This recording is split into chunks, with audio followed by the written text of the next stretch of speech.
Hey there, welcome to Hobie on YouTube. The last time around we took a look at this Boker Scout, as well as some other lockback pocket knives that I currently own. And it made me realize that since I've last made videos, I've acquired a few antique Boker Camp knives that have not shown on the channel.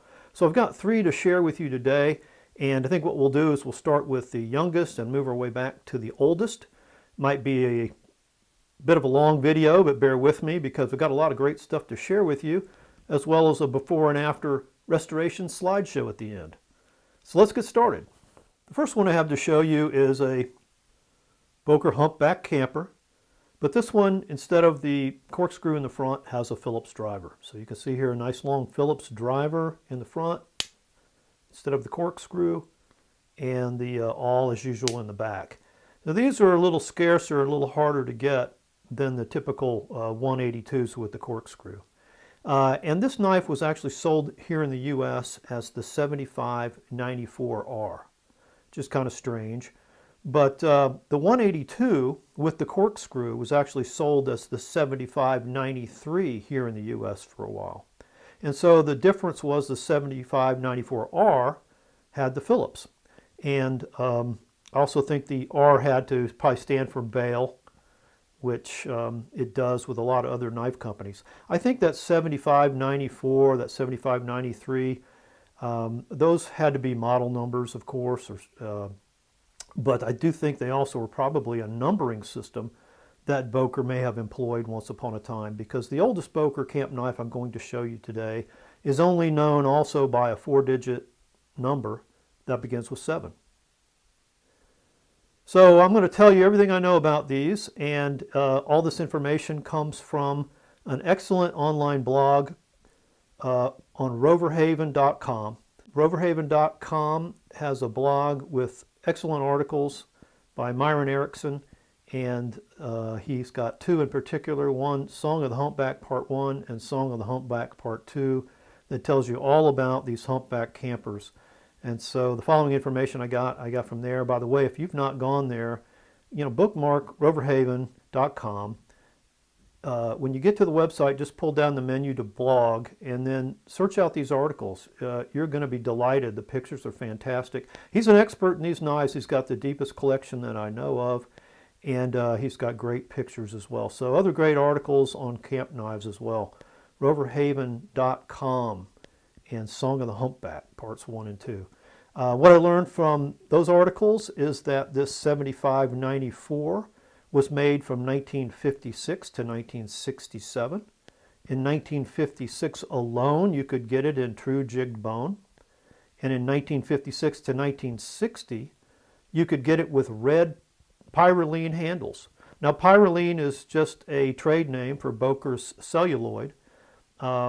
And I think that's kind of funny because celluloid is very flammable. So pyrrolene, kind of, I don't know if that's what they meant, but and then the composite that you see here was sold from 1960 to 1967. At first with the old style can opener, and then in those later years with a safety can opener. So we can quickly run through this knife. I've already shown you the back tools, and here's the bail, of course. And kind of semi-decorated. It's got a collar there, but it doesn't have those X's and dots that you see on the older ones.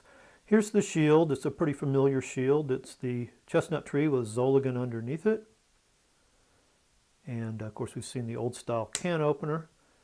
But this knife is all in stainless steel, which is nice. One reason it looks so good. The other reason it looks so good is that the tools are all full and really not that badly used. I want to note that there are no stampings on any of these secondary blades. Usually you get a little tree symbol on the old ones, or maybe even a tank stamp on the small pen blade, but this one doesn't have one. It's nice and full. This one has brass linings. Here's the main blade. It's pretty full. It's pretty scratched though, but you can still see the reverse frost blade etch there. The old Tree brand blade etch. And even though it's kind of partly obscured by scratches there, there's your model number 7594R. And as far as the tank stamp goes, that is a 4-line tank stamp. It reads Boker, Solingen, Germany, Enox for stainless. And that's a tank stamp that Boker used in the 1960s. So I would date this knife from the early 1960s because it does have the old style can opener. So that's the Boker 7594R, the North American model with the Phillips driver instead of the corkscrew.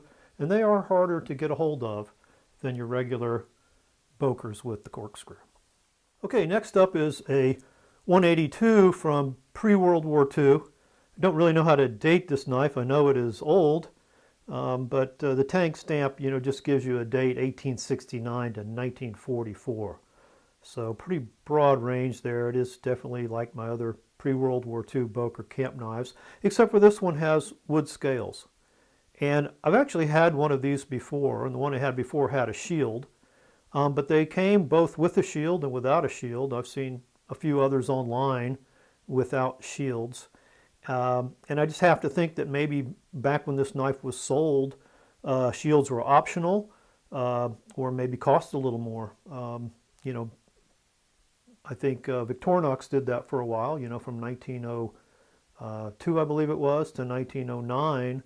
The shield was optional and cost more on a Victorinox officer's knife. So anyway, these are wood, and I have to think they are either cocobolo, just kind of a reddish wood that darkens over time, or rosewood, which does the same. If I had to guess, it would be cocobolo. Seems like the old vintage knives had 3 go-to woods for their handles. Ebony, rosewood, and cocobolo.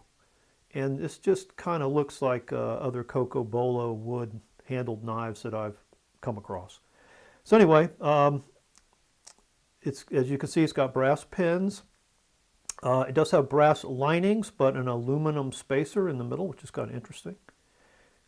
This one has, again, no shield, but here's the bail, which is the older style bail with the mysterious dots and lines and X's. Nobody knows what that's all about. This knife is in carbon steel, but it's in good shape. Matter of fact, the awl here still has some of the gun bluing in it. They didn't see that on this knife because it's all in stainless. But apparently they would do that just to keep the corrosion down. And here's the corkscrew. A little bit bent, I think. And there's that aluminum spacer. Very interesting. This knife also has the old style can opener. It didn't change very much. But the screwdriver cap lifter changed over time.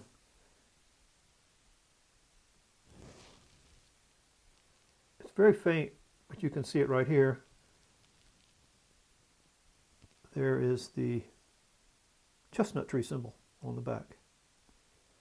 Yeah, the screwdriver cap lifter changed in size and shape several times over the years, and I'll compare all these knives if I can remember. Here's the chestnut tree on the front of this one, right here in the right-hand corner. You can see how slender, small and slender that screwdriver cap lifter is to the more modern ones. Then the small blade. This knife is in carbon steel, if I didn't mention that, but it's really good shape. It's not corroded. All the blades are full and all the tools complete. This carries the tank stamp on the back. I can get it to focus. H. Boker & Co. Solingen. And so that's a tank stamp that ran from the beginning, 1869 to 1944. And on the back here, the chestnut tree. Brings us to the main blade. It's nice and full, not too corroded. Same tank stamp.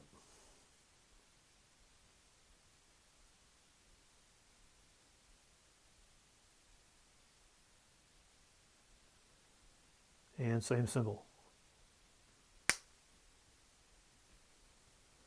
Boker 182 sports messer from pre-World War II in wooden scales. While I'm on the subject of the scales, I just want to mention this. At one time it was kind of thought that these pre-World War II Bokers, came in bone, jig bone, and stag. And those were really basically all your choices. But we've since found fiber scaled, shadow pattern, fiber scaled 182s. We found them in wood like this. We found them in black plastic. And Myron Erickson online recently came across one in white plastic. So very interesting. Apparently there were a lot more handle choices back before the war on this knife than was previously thought. So that's the Boker 182 in wood. I've talked about this a lot on the channel, but Boker in their marketing for the modern 182 always says that it's been in continuous production since they first started in 1869. That's really not accurate because there's no evidence or images of this knife prior to the early 1930s. It does not appear in the 1928 Boker catalog. And so probably more accurate would be to say that Boker's been making some type of multi-blade camp knife since 1869. And I have here what I think is the predecessor to the Humpback camper.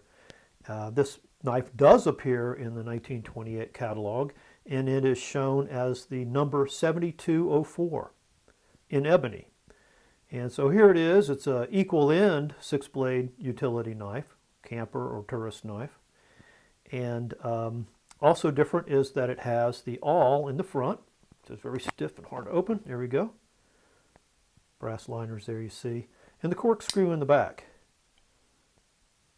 So that's a departure from the 182s. It's either ebony or a black wood fiber. I'm not really sure. It's really kind of hard to tell.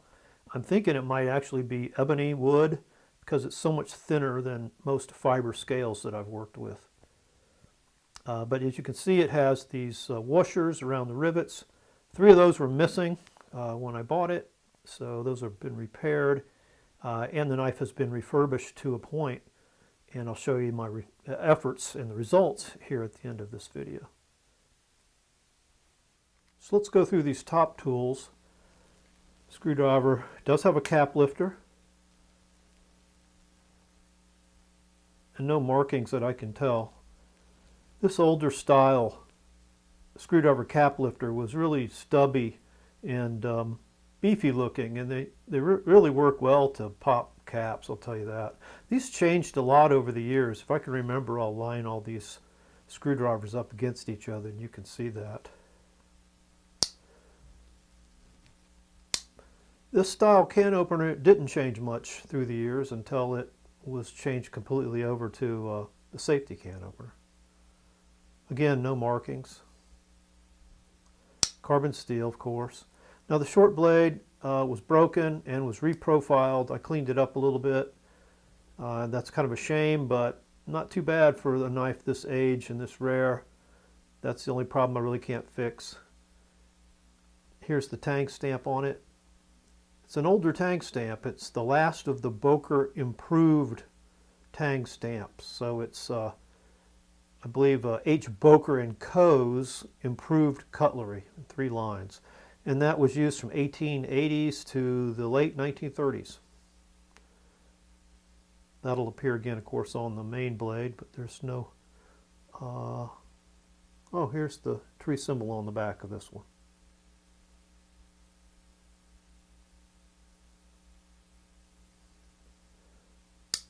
And then the main blade.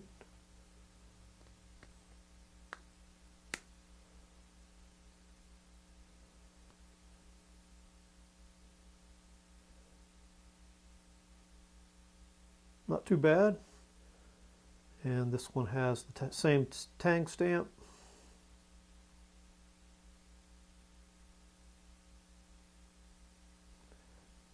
And the tree symbol on the back again. Here are these 3 knives, screwdrivers next to each other, oldest there, over there on the left. So yeah, so you've got one that's probably, 1920s or earlier. the one in the middle from the 30s, 40s maybe, and then the one on the right from the 60s. Quite a difference. Kind of got small and then got big again. The earliest reference of this knife that I know of is a catalog cut. I don't know whose catalog, but a catalog cut that appears in the Boker book by Neil Punchard and Ricky Ray. And I'll put an image of that up on the screen, and you can see that it was called the camper's or tourist knife, described as having smooth black ebony, 3.5 inches.